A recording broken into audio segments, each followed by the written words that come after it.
Easy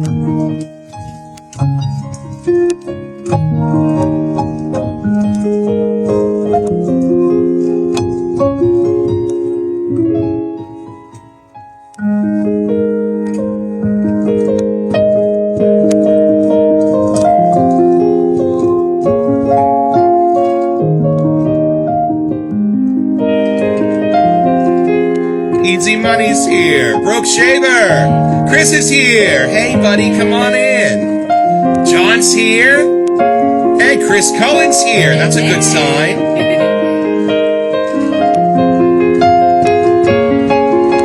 Oh, the best barbershop duet in the world. Thank you, Chris. We actually did a Google search. It turns out we're the only barbershop duet in the world, so that helps. Although I guess we're kind of a trio. I guess so. Hey, Brooke Shaver.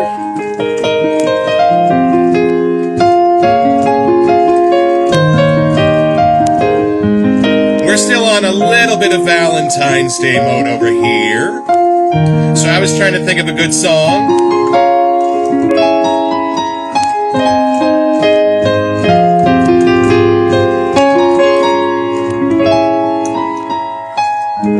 Almost went Billy Joel. It's true. But I thought a little bit more low-key tonight. Hey, Ken's here. Welcome in, Ken. So this is just this little fun song I found a few years ago by Ingrid Michaelson. But I thought it was absolutely fitting for my beloved and for all of you for Valentine's Day. So let's start with this. If you were falling, then I would catch you. You need a light, I'll find a match, 'cause I love the way you say good morning, and you take me the way I am. If you are chilly, here, take my sweater. Your head is aching, I'll make it better, 'cause I love the way you call me baby, and you take me the way I am.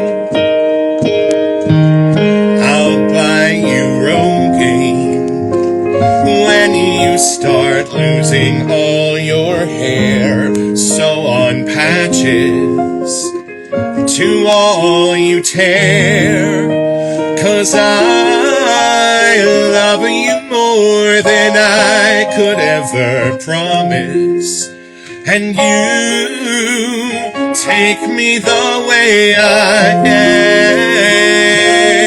am, and you take me the way I am, oh, and you take me the way I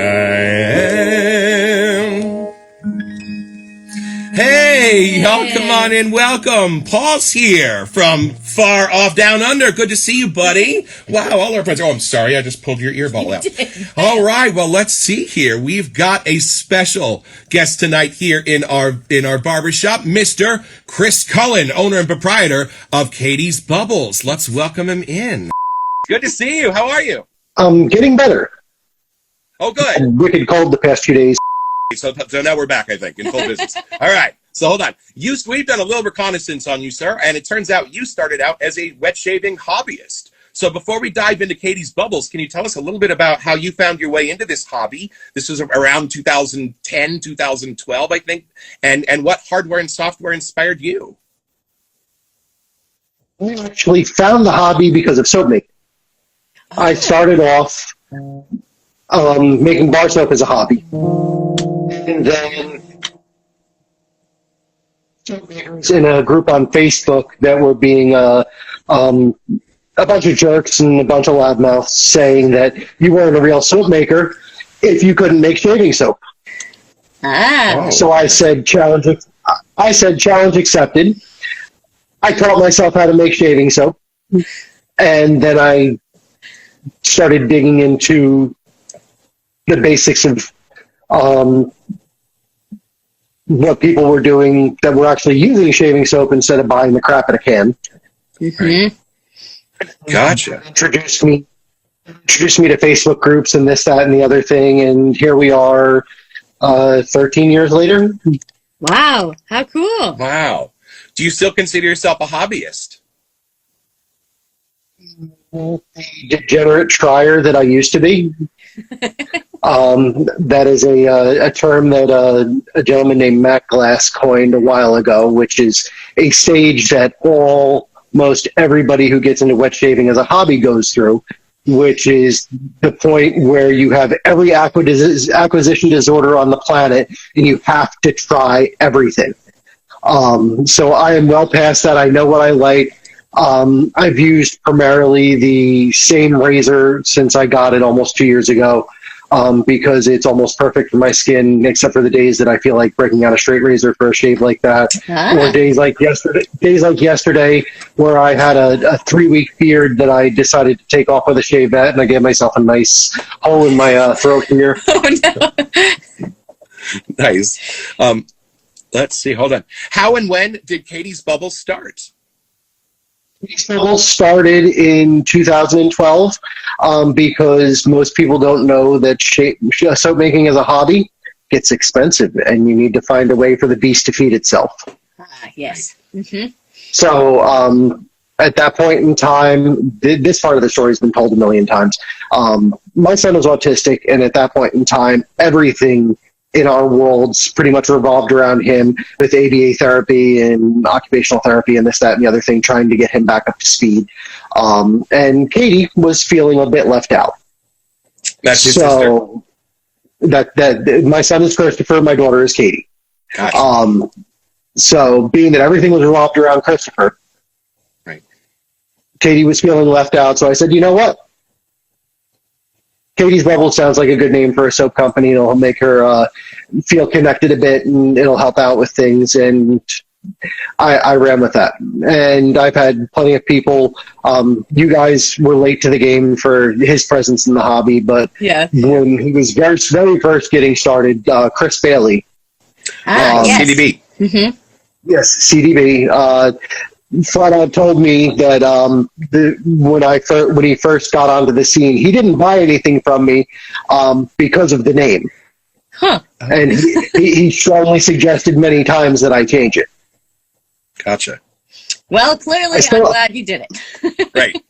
I'm glad I didn't follow along, but I can't say that he was wrong, because there's plenty of people that have had the same opinion over the years. Interesting. How funny. Yeah. But you know what, though? It's funny. I think part of what brought us into the hobby was the personal touch. Mm-hmm. I think what brought us into the hobby is I don't know Mr. Barbasol, and I don't want to know Mr. Barbasol, but I think the story about Catie's Bubbles is absolutely charming. And I think it's wonderful that, as you mentioned on one of the other interviews, she would go up to people at meetups and things after and say, "Hi, I'm Catie from Catie's Bubbles," and it really gave her a shot in the arm. And I think it's... What's that? You walk up to somebody in the middle of the mall that she didn't know, we didn't know, and that's how she would introduce herself. Right. So it's things like that that make us those are the stories that got us into the hobby. Mm-hmm. So while there may have been some that might take issue with the name or think that you'll do better with another name, your name is what brought us to you. It's far from masculine, but it is unique. It has a story, and especially if the end user is a father, once they hear the story, there's no negative connotation there. Right, and they completely understand it, and they wrap their head around it real quickly. Right, and we have noticed that there are a large amount of people in this hobby who do have children with special needs. And a part of the hobby is that it's the 5 minutes that they get alone in the bathroom to have a little bit of respite from all of the energy that they are expending throughout the day. And so there is sort of a commonality in this hobby to families that do have special needs, children and people in them. And I think that's another wonderful part of this hobby. I think it's part of what makes us a big family. I think it's part of what makes the support structure in this hobby what it is. And in looking at all the names of the people that are here in our little comments today, these are all family people. These are all people that appreciate those stories and knowing who Catie is and knowing that just the name of that was something special you did for your little girl. It was intentional. Right. So that's, another big part of what brought us here is that the people in this hobby wear their hearts on their sleeve. They don't really shy away from the more difficult parts of life because we all go through them together. And that's part of what makes us a community. But anyway, I wax romantic. But well, let's talk about what you asked. Yeah. So we clearly are a little later to the game, but can you fill us in a little bit when you first started? Like, what were some of your first scents, or did you start with just the saving soaps under the Catie's Bubbles line, or were there other things too? Well, before I launched online, as I said, the beast has to feed itself. So the reason that I originally formed it and registered the business was so that I could go and do a couple of vendor fairs and flea markets and whatnot and sell a couple of bars of soap. So you've got your usual fragrance oil dupes and a couple of essential oils here and there. But when I first launched online, you had a small handful of scents that several of them are still available today. How cool. Nice. Do you remember what your first few scents were? Grapefruit. Yeah. Big and bad. Mm-hmm. Sunrise. Nice. Sunrise isn't currently available in any form other than aftershave, but it'll be back. It always comes back. Yeah. When I first launched online, LPV, Le Pimenta La Vie, was available. And that's that's the scent that really put us on the map, thanks to a gentleman named Nick Shaves. Right. Cool. Because we wound up being his 2014 scent of the year. Right. Okay. And at that point in time, this was before he completely bowed out because he finished medical school. But while he was still in medical school, he was the biggest wet shaving YouTuber on the planet. Right. So him giving us his stamp of approval made a massive difference in the world. Right. And folks, starting to ask questions in the comments. Look, please put it in the questions box, y'all. We'll make sure we ask Chris before the night is over. Okay, so now the internet's back up and running good. We're going to ask you our rapid fire questions. Okay, I so think we got the soap and salad. Yeah, one. so don't think too hard. You can answer them as seriously or as unseriously as you want. I think we got Super Salad and Dream Car. Yes. Okay, what was your favorite TV show in high school or college? I really didn't watch much TV during college and high school. It was probably whatever the current WWE programming was. Gotcha. Nice. Coke or Pepsi? My man. Was easy. Hold on. I don't know if you've come across this yet. This is a new one. This is Cherry Float. This is delicious. Cherry Float? I'm sorry. What? Cherry Float. We need to go to the store. I know. We need to go to New Jersey. Yeah. My wife Jean found that today at ShopRite, and she came home with this big smile on her face because she loves Cherry Coke. Love it. Oh, and we're averaging zero, so every once in a while you'll find something neat and zero, and this was one of them. Oh, I love it. Oh, noted. Okay, are aliens real? Yes, and they've been here all along. We just don't know it. Do you have a favorite video game? Yes. What is it? Currently or all time? Oh. Both. Yeah. Right now, I'm playing for probably the fifth or sixth time in the past year, Star Wars Outlaws. Nice. Yeah. Which is very enjoyable. I like all the sneaking around and whatnot that goes in that. All time, I've always been a big Final Fantasy fan. Final Fantasy VII, the storyline was so wonderfully crafted. Yep. And the fact that they're now diving back into it. I'm a little iffy on the remake stuff because they took some liberties that I'm not a big fan of. Yeah. I still like the pixel versions. I got all the Pixel remasters for my birthday last year. Nice. Perfect. Yeah, I was just looking at those. They're on sale right now. That's awesome. All right, let's see. What was your best subject in school? Chemistry. That makes question coming up. That makes yeah. a lot of sense. Okay. Okay, next. What about your favorite singer or band? My favorite band is named after the great worm of Arrakis, Shia. Wow. Nice. Okay. Boxers or briefs? I prefer boxer briefs. Nice, very nice. Farthest you've ever been away from home? Tucson. Huh. Okay. Bunk bed or race car bed? Oh, it's got to be the race car bed. Exactly. Duh. Jeep or convertible? Is that for a car or for the bed? For a that's car. funny, but for a car. A Jeep or a convertible? I've never owned a convertible, but I did own a Jeep. Nice. Okay. That's her favorite. Yeah. Bungee jumping or skydiving? Some both. Sinatra or Bublé? Sinatra.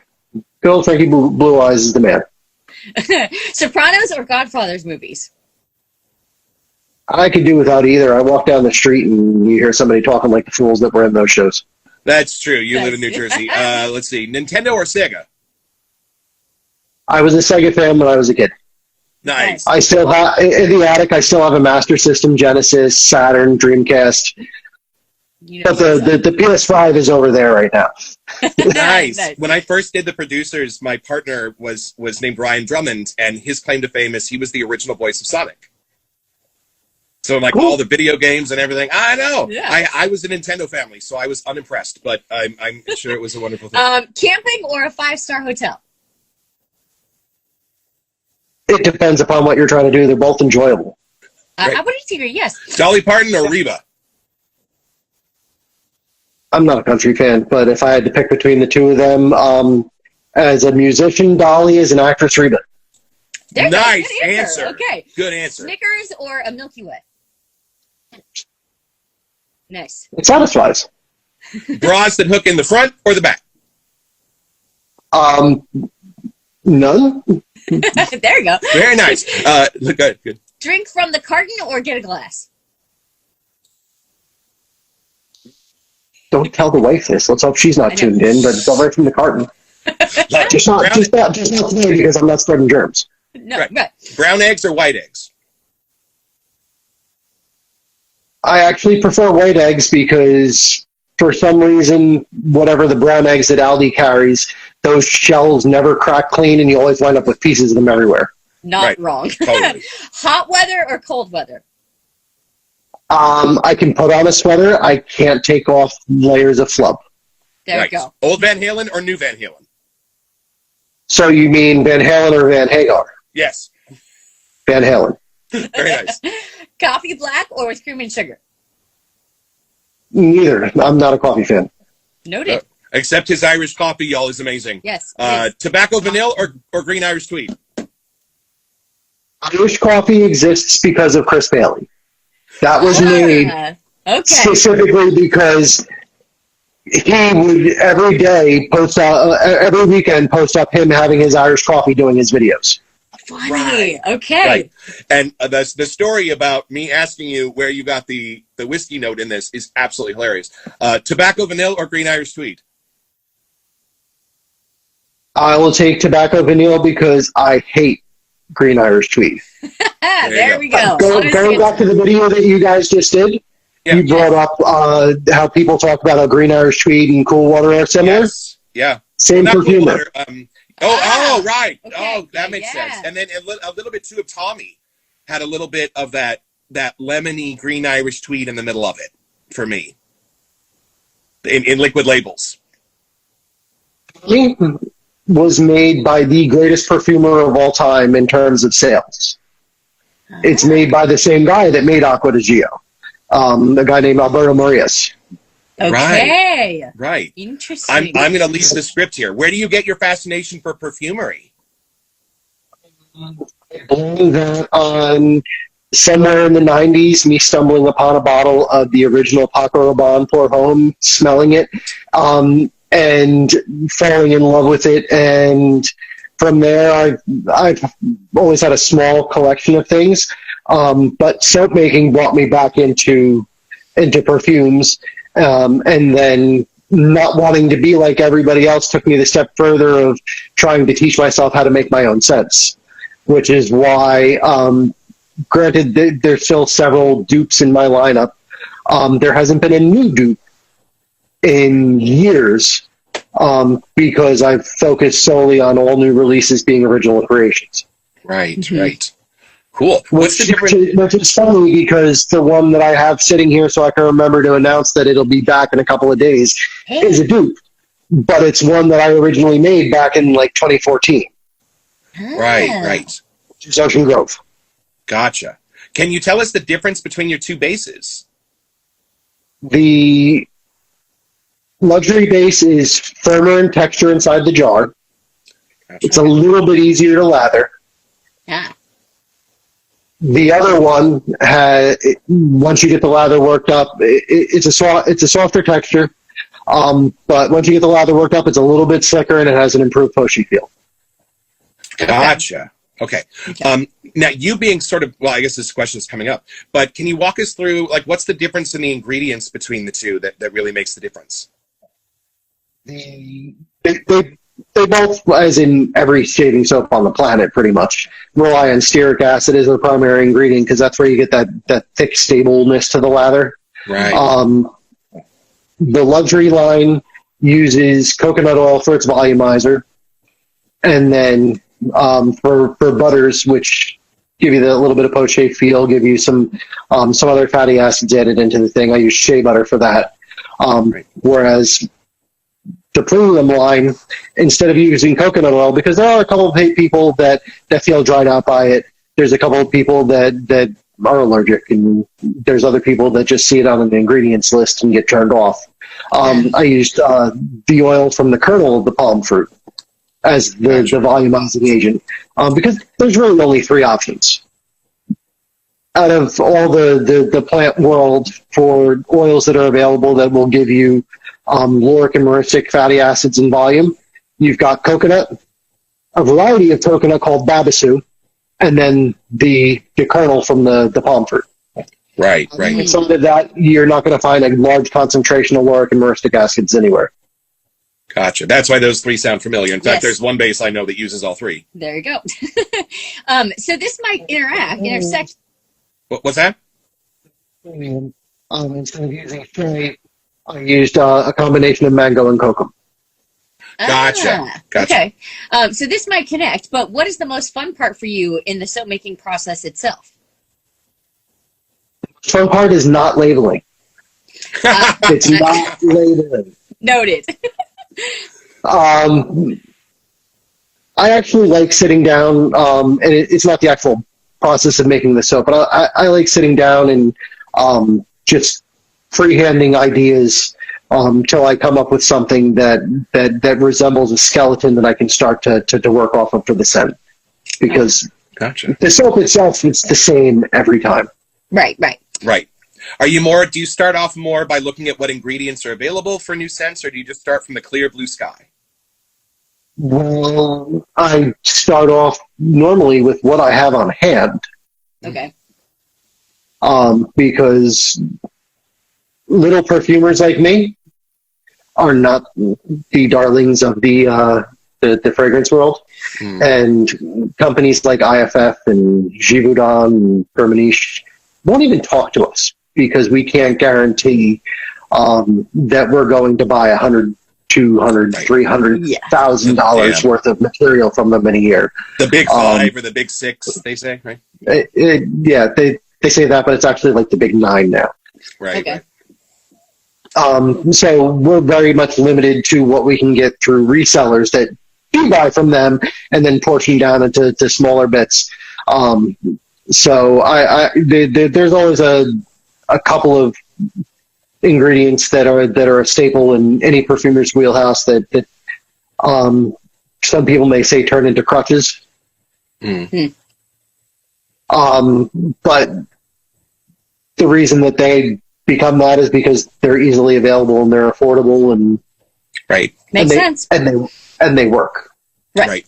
We've also noticed that some artisans start with a base, like a perfuming base that they've developed, and all of their soaps have that similar sort of base, and then their individual scents kind of branch off from there. But we've noticed there are certain artisans that we can take one sniff and instantly know who it is, even if it's a brand new soap, which is lovely if you really like that base. And, we do enjoy that, but we do have an appreciation for folks like yourself that tend to start from the very beginning, and no two soaps of yours have any kind of similar DNA for us. Let's see. Do you want to ask something? Yeah. What size batches do you do for your soaps? Currently, I can do anywhere from about as small as a 10-jar batch but most float around 100 jars. Wow. Any bigger than that, and my shoulder can't handle lifting the pot. I'm sure. Right. Yeah, that makes sense. Right. Yeah, I'll use a 22-quart pot, which, depending upon the formula, puts me between 95 and 100 jars. Wow. For the soap batch. I once went, and it's still sitting in my garage, but I once went and bought a 60-quart pot because, yes, I'll be able to do 3 times the amount at the same time. Right. Yeah. And then I almost killed myself trying to pick up a pot of 180-degree soap. Yikes. Right. That was way heavier than I thought it would be. Yeah, right. Definitely makes sense. There you go. So how did you develop your nose, or was it something that you kind of grew up and this has just helped you dive more into developing? Right. Did your mom know you were going to be a perfumer someday? Sucks. My nose sucks. It's simple. One short statement. 99% of my fragrance formulation is math-based. Really? Yeah. Interesting. Yeah.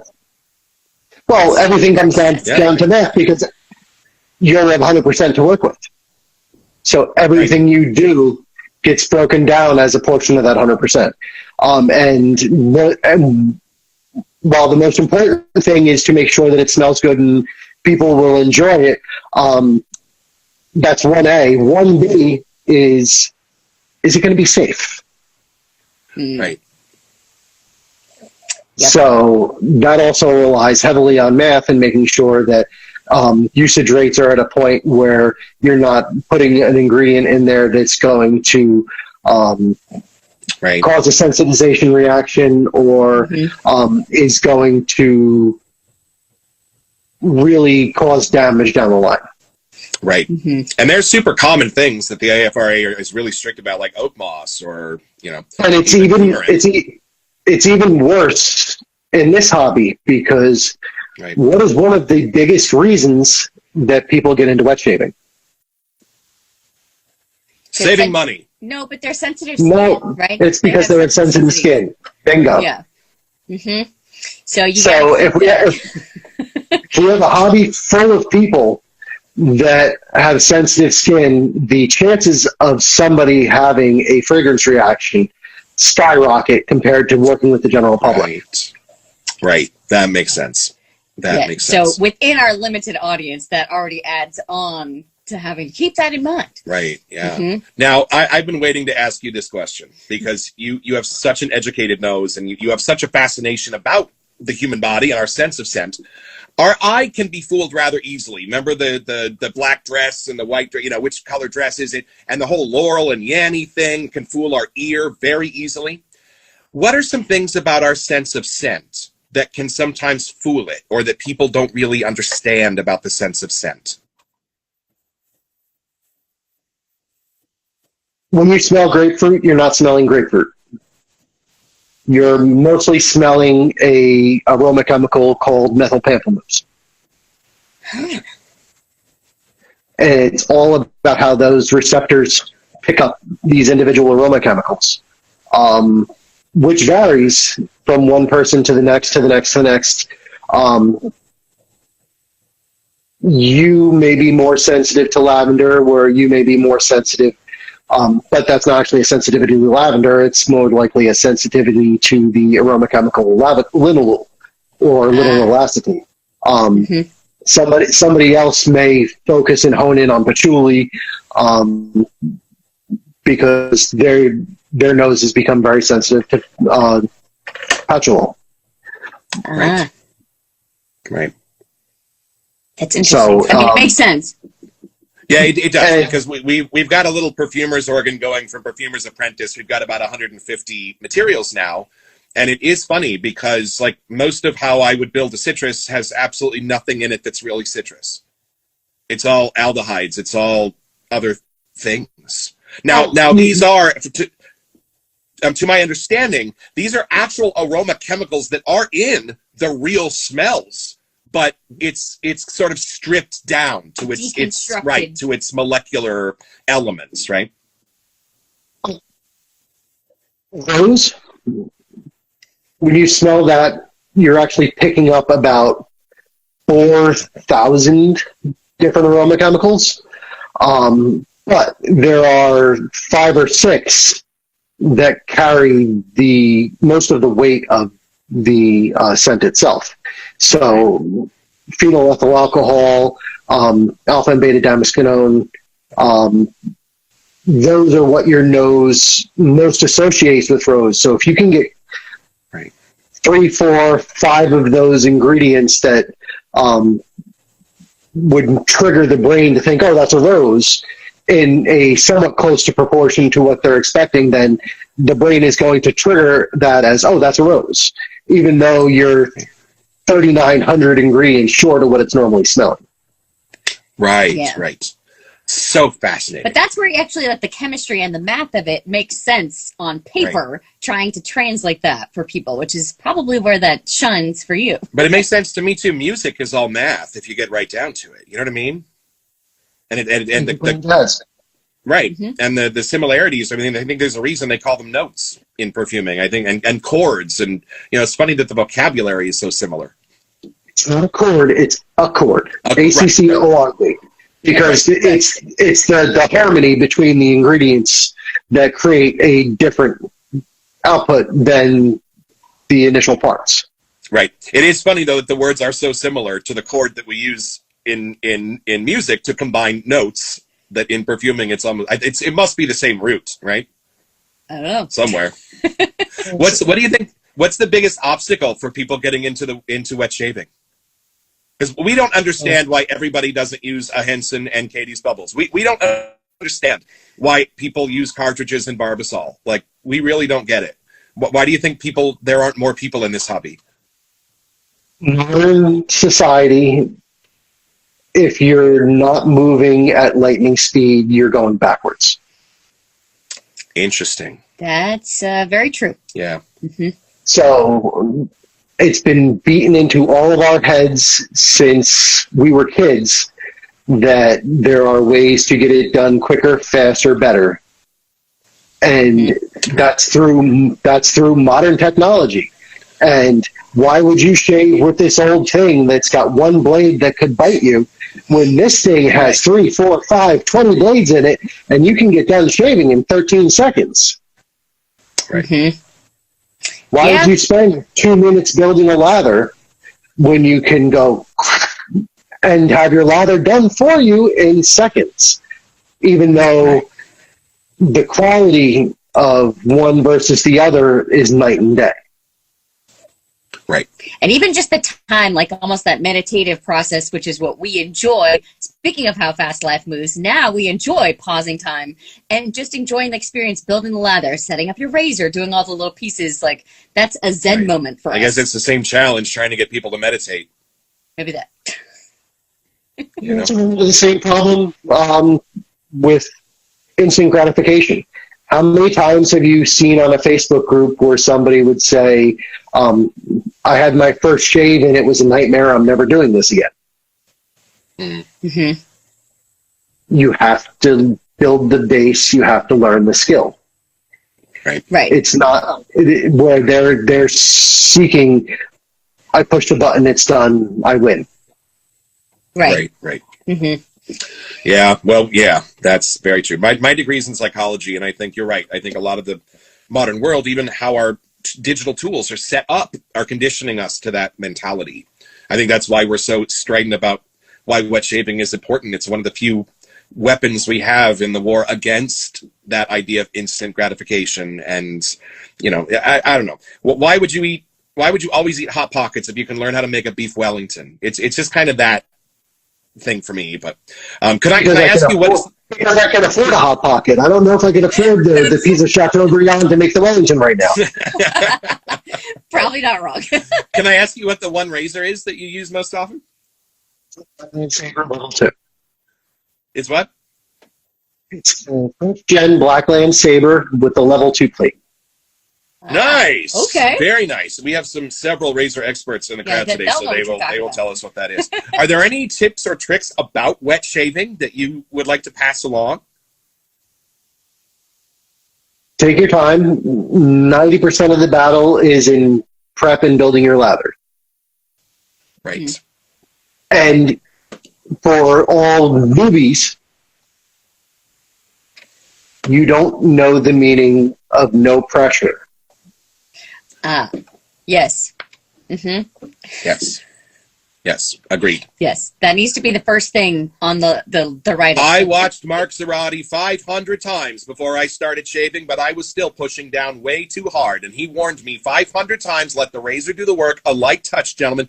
You hit the nail on the head. Because I kept getting weepers under here until about 4 months ago. And my beloved here, who's a Pilates instructor and has a degree in kinesiology, said the angle at which you are holding your razor right here is putting way more pressure on it than you realize. And when you shift your hand over here, you're having the pressure without realizing it. So when you do this at this angle, you got to take all of the pressure off. And as soon as I did that, I could shave across the grain all I wanted. So, boy, did you hit the nail on the head. And with how sharp these blades are, Right. literally the only pressure you need if you have the head at the right angle is enough to keep the metal in contact with the skin. That's it. Right. Mm-hmm. Right. And every once in a while, we still see a shaving video where somebody's just really horking down, and I'm just like, oh, yikes, how are you not getting blood? Looks dangerous. It's like Evel Knievel. It is. Do you have a couple of favorite movies? Sure. Anything that Kevin Smith's made that isn't Jersey Girl. Nice. I should actually tune that just back to the Viewist universe because Clerks, Clerks 2, Mallrats, they're classics. They make me laugh every time. If there's one movie that I turn on a channel and it's there that I will never turn off, you'll get a kick out of this, The Birdcage. Oh, I love we will that get movie. a kick out of that. That's such a great movie. You can't see it, but there's a poster Yeah, I above have my us. La Cage aux Folles poster up here behind me. It's a great movie. Great movie. Oh, man. Let's see. Where are we at here? Okay. We have Yeah. some questions that we try to keep. Other ones we rotate for who we have. So If you had to do a single scent note soap, what's your favorite single scent note? that might be hard. You did it, Denver. Oh, what is it again? Vetiver. Oh, Vetiver. Right. Have you not figured out that I'm a Vetiver junkie yet? Not yet. Well, now we're going to step back and relook at our list and be like, oh, this all makes sense. Right. Go look at what's in V and X and Retreat and Top of the Probably World. Dusk, right? No, actually, Dusk is a dupe. That's not one of my original sets. Okay. Gotcha. Good to know. Let's see what do We we got. didn't bring the whole cabinet out. And can you share when I asked you how did you get the whiskey in your Irish coffee? How did you get the whiskey in your Irish coffee? Roses. Take the bottle, you pull the cork out, you pour it in the bowl, and you mix it in. That's how you get the whiskey in this. That's why the set is absolutely perfect. Let's see. Oh, what's one question about Catie's Bubbles or soap making that you're surprised that nobody ever asks? Or that you'd want us to ask, even? Somebody asked Stephen King that once. Like, what's something nobody ever asked? And he said, you know what? Nobody ever asks about the language. Nobody ever asks about the English or how we actually write our books. I don't know. I've been asked a lot of questions over the years. What is something that hasn't been asked that should have been? Or is there just a part of the hobby that you're surprised that people aren't generally more fascinated by?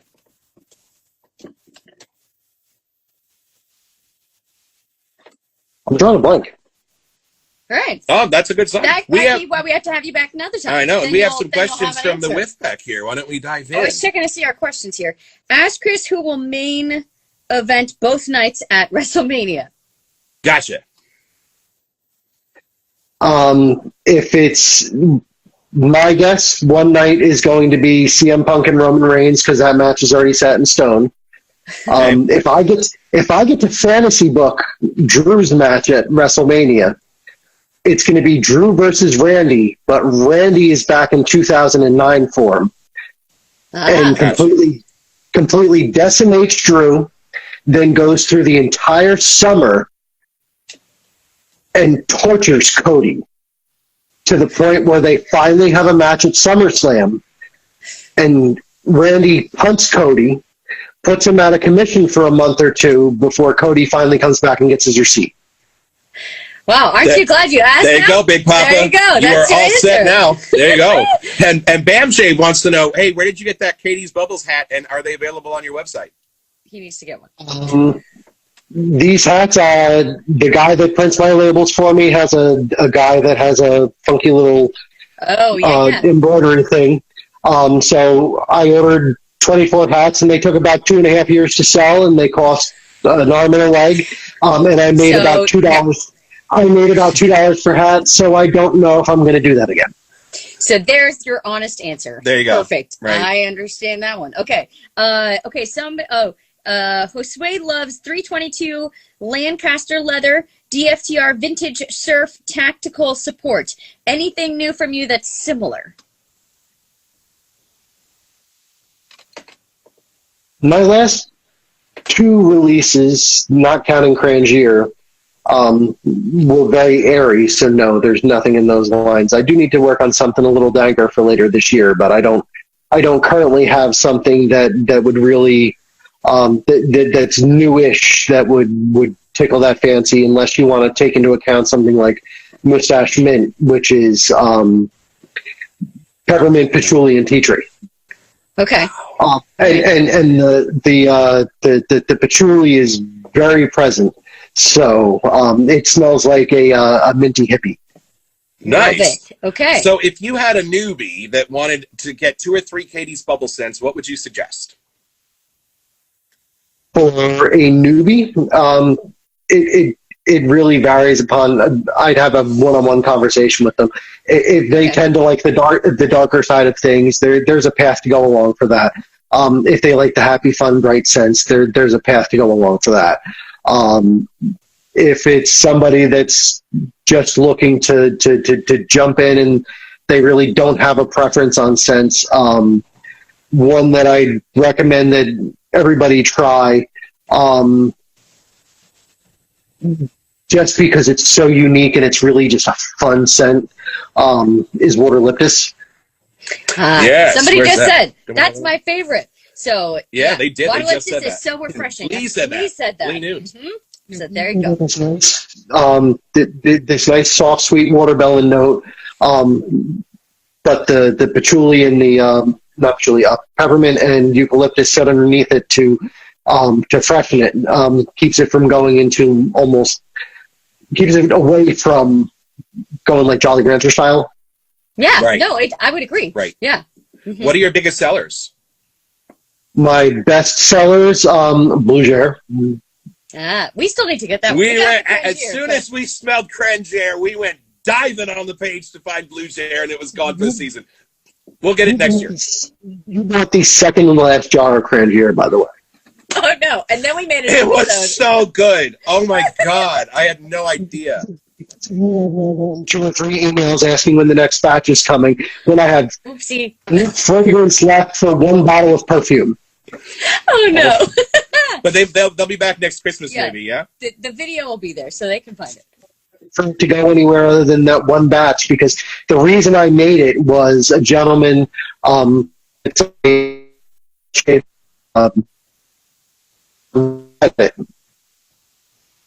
He's a big fan of Blue Jair. He's a big fan of cranberry, Cape Cod cranberry, and he wanted me to find a way to take the 2 and link them together. And he spent about 1.5 months to 2 months on their Discord group badgering me daily. I see. It's so, because cranberry you would think would be so hard, because it's so tart, it's so sweet, it's so weird. But who knew that that's what it needed was a fougere? Oh man, it's a very small piece of that. The moss and the different woods in the bottom of it, and the oud. And make up the bulk of the construct, and the ingredients that build the cranberry note are maybe 10% of it. Right. But it's again going back to the music thing. It's about mixing music. Sometimes the most prominent instruments are only at a 15% volume level because that's their nature. You know, that's how they sit in the mix. So I love that. It was absolutely perfect. Yeah. Actually, before I forget, can you show your one that you're bringing back that you said we were what the name of that one was? Ocean Grove. Ocean Grove. Oh, nice. Oh, okay. Little I saw aquatic your for the little spring and summer. teaser. Okay. This is when I say this is coming back soon, it's like Wednesday, Thursday, maybe Tuesday. I could turn it live right now, but I just haven't had a chance to finish labeling the entire tray yet. Okay. Because when the cold kicked in, I put everything off to the side and I stopped working on anything because you guys, and I don't want to be sending anybody any germs. Ah, smart. Thank you. Right. Mm-hmm. Yeah. Okay, but that was an older scent that's now making a comeback appearance, right? It's an old scent called Time Imperial that was duped for that. And for anybody that's not familiar with it, the best thing I can probably give you for a mental reference is salty watermelon. Oh. Ooh, okay. Who doesn't like to salt their watermelon? Right? That I'm sounds fabulous. Salt, like sea salt and watermelon. Right. Mm-hmm. Right. An ocean breeze. Yeah. Oh, cool. Okay. Now, forgive us, but we always ask this question. Have you ever seen a ghost? Or had any, like, supernatural weird experiences? I lived in New Jersey. My brother and I were driving down by Leeds Point. Mm-hmm. And, yeah, there was something that was probably about 8 foot tall that jumped across the top of the trees that both of us swore was the Jersey Devil. Right, I was going to say, I was just watching Yeah. my wife. It jumped from the left side of Route 9 to right side of Route 9 across the treetops, and we both swore that it was the Jersey Devil. And there's two of you. You both witnessed You both saw it. So, Josue, have you ever seen the Jersey Devil, Josue? Right? Oh, that is awesome. I don't think I had a ghost story for today. I think that'll do it. I'm glad That's you had funny. an answer because we weren't ready. An actual sighting of the Jersey Devil. That is impressive. Mm-hmm. What's the one shaving soap that you'd love to do but you won't? Do you have like a It's like a scent that you just know you can't. right? Do you nail? have one that you'd love to do but you know probably wouldn't go over very well? It's not so much that it wouldn't go over very well, it's just that I haven't cracked the puzzle, and the puzzle just doesn't seem to get any easier. GOF Trumper makes a scent called Eucharist, but their hard soaps suck. Oh, Right. Right. So, in order to get that in an actual shaving soap, would be wonderful. But I can't crack the puzzle. Right. I gave up. I gave up like 8 years ago. I probably should revisit it, but no, it's just one that there's way too much going on, and Right. The fact that my nose today is useless, but on a good day, my nose is useless, so I can't crack the code, and I refuse to send a sample off so that somebody can have a computer do the math for me. Right. Gotcha. Mm-hmm. Right. Do you have feelings about AI in the hobby?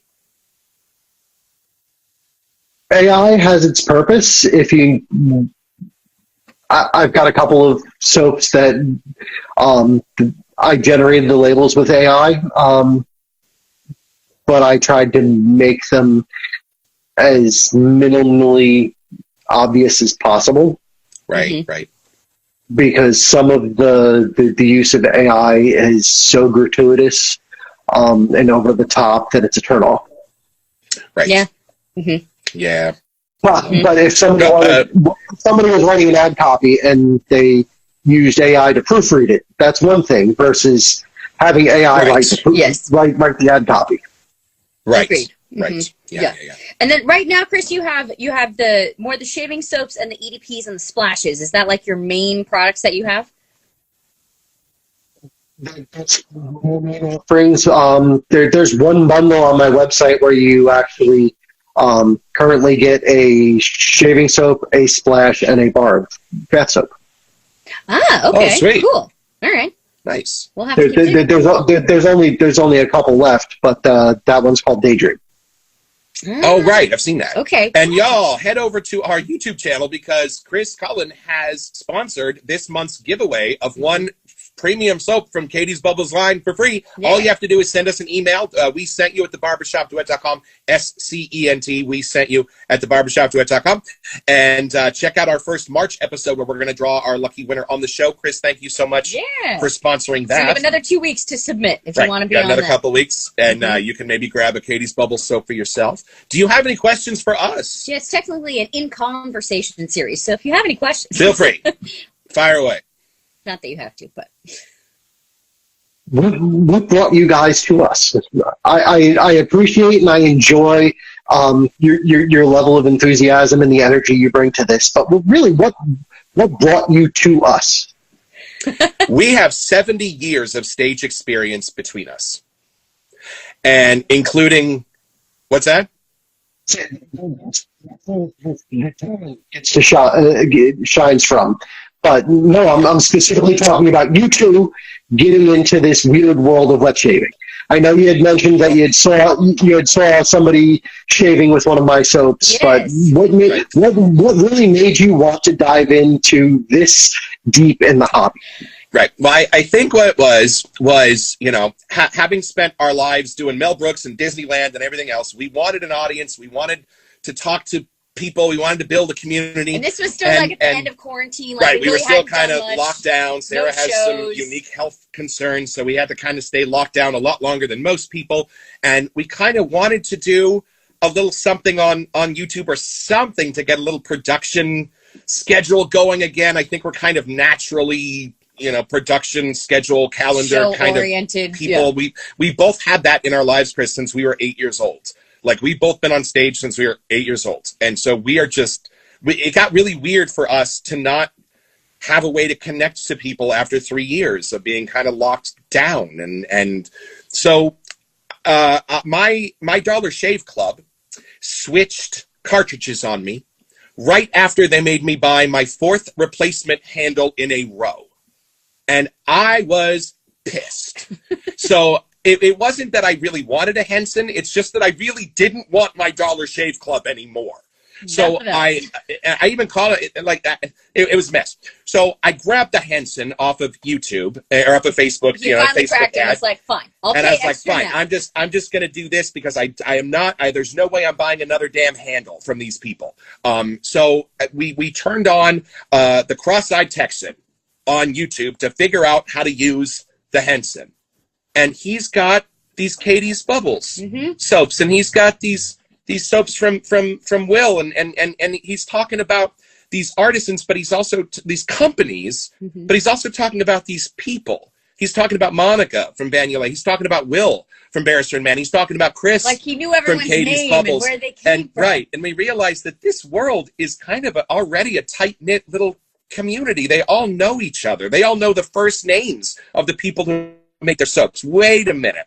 And the more, and us being sort of scent oriented, we loved watching all the shaving videos, but there was nobody that exclusively just talked about the scents. So we'd be trying to fast forward through the shaves, trying to catch where they maybe talked about some of the scent notes. But or made a record of what the scent notes were, or the ingredients of the soap, or anything like that. So we decided that we wanted to make a little encyclopedia of these soaps so that we could kind of capture them in space and time, and because they last for a decade, people are going to have these forever, and that way people can always go back and see us open it for the first time, see us smell it for the first time. And we realized that, I know Douglas Smythe hates our guts for doing a first impression show, but I think one of the reasons that our audience likes us is that it's fun for them to go back and watch two people experience for the first time one of their favorite scents. And I think there's something really cool. They get to like relive that excitement. Right. And I think there's something fun in the first impression experience for us. And I think sort of too, we realized that we didn't want to throw our talents and our resources on computers and editing and music. We didn't want to throw that at an area that had a lot of money to spend and where we were just going to be influencers. We didn't want that. We wanted to find a lane and a place and a hobby where there was no money, where there was nobody being paid, where at the very most they might send you a free soap, and that's it. But that for us was we were looking for a community of people that needed a little bit more light shown on these products that you're making, just because we so believe in the results that they have on the hobbyist, not just for getting a beautiful, perfect, clean BBS shave after a little bit of practice, but really refining that meditative ritual.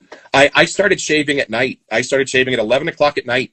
And I realized that from the moment I start to unwrap the blade, it's a meditative ritual for me.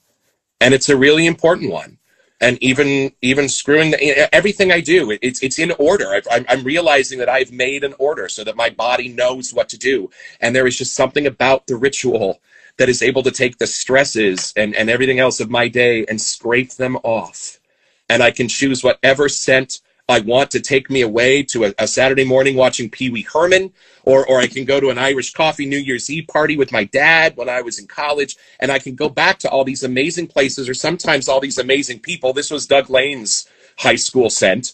And just for those 5-10 minutes alone in my mirror, have that amazing meditative journey with the one sense that is closely tied into the brain, and that's smell and feel, and that tactile feel. There's something about it being a little dangerous. There's something about there being blood involved. There's something about it being a manly ritual that the men in my family have done for 60,000 years. There's just something that connects me back to my humanity in this ritual. So I think the reason that we really chose to do this show, other than the fact that a little bit of spite. Yeah, a little bit of spite. And I have these two nieces that I think my sister is a little more political than most, and I'm not allowed to see them or talk to her. I don't know why. I'm not even sure it's political, but she moved to Idaho and cut off complete communication. I don't know why. So it's just kind of another way for us to sort of time capsule ourselves for them and sort of show them the kind of things that we did. That's why we put all the family stories and pictures and all those kind of things into our episodes too. But mostly, we were just in awe of all of you and how you all came together as a community. And when one of you gets sick, there's a GoFundMe. And when one of you has a baby, there's a celebration. And, it's just, it is this sort of loose-knit family where everybody takes care of each other. And we just sort of realized that while we have all this love to give, we wanted to give it to a community like that.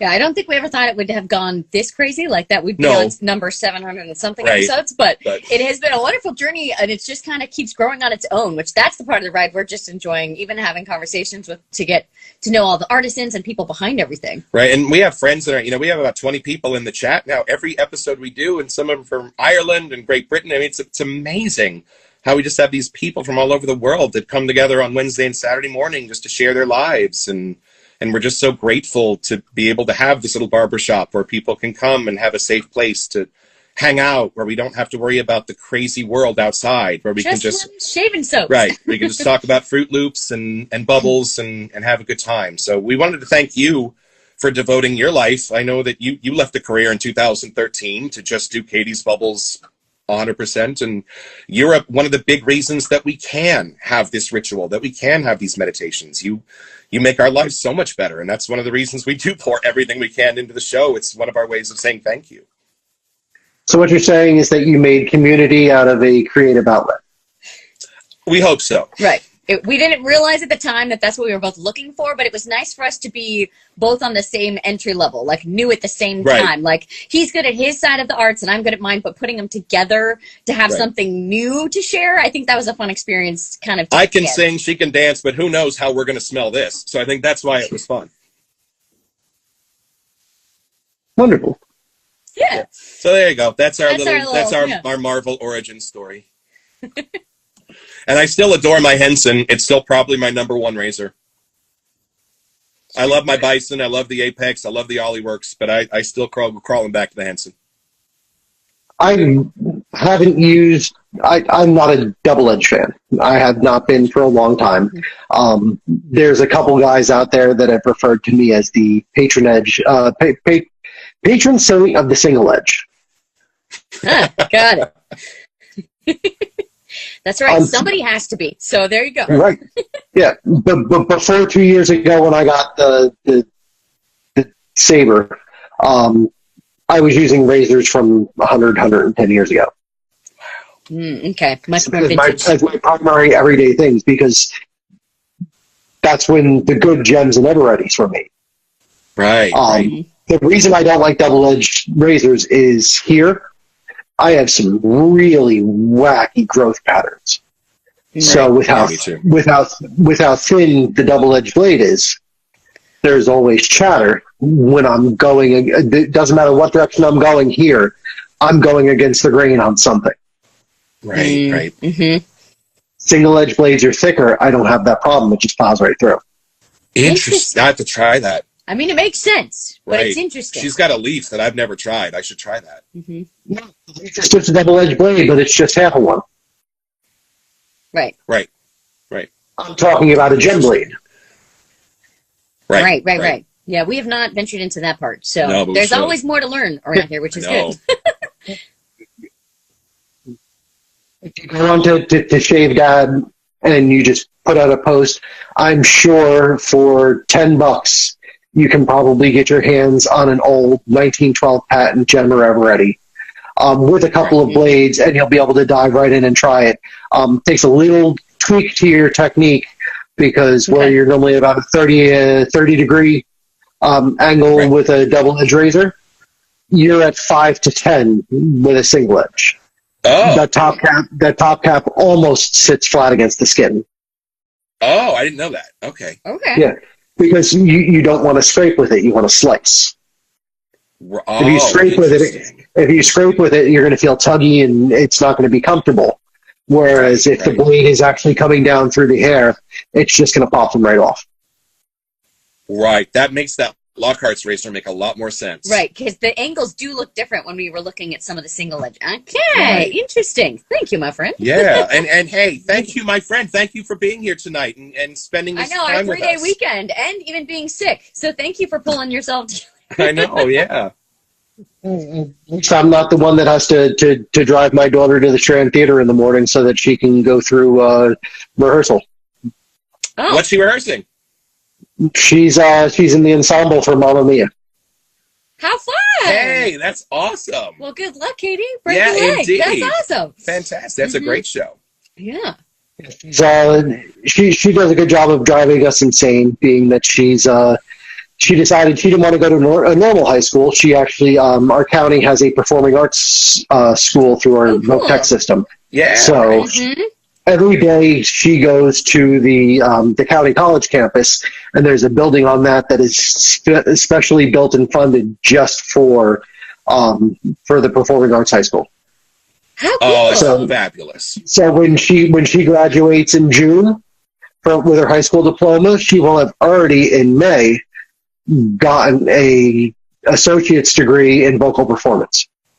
Wow. Awesome. That is fantastic. Wow. for Please her. extend our congratulations. Yeah, I that's love totally that. our realm of things. Yeah, Yeah. indeed. And hey, maybe we can do this again here and maybe at the end of the year. I am not opposed to that. You just have to let me know when and where to show up, and we'll cross our fingers that I don't sound as nasally next time. No, Sounds we'll good. take it. And please give our regards to your family and to Catie. Yes, thank you so much.